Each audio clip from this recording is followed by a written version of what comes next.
After AIO Test has been installed on any Jira instance, it should be available to be enabled for any project on that instance.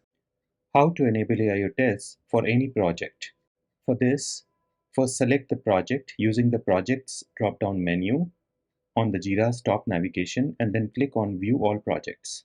On the resulting list, you should be able to find the project on which you want to enable AIO Tests. Click on the project. Then again from the Jira's top navigation, click on the Apps drop-down menu. Here, you should be able to find AIO Tests as one of the drop-down items. Click on it.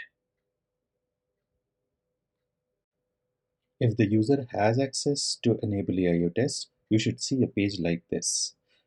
However, note that Jira administrators can revoke the access of non-admin users to enable AIO Tests for any project. If that's the case, and the user does not have access to enable AIO Test, you should see a page like this.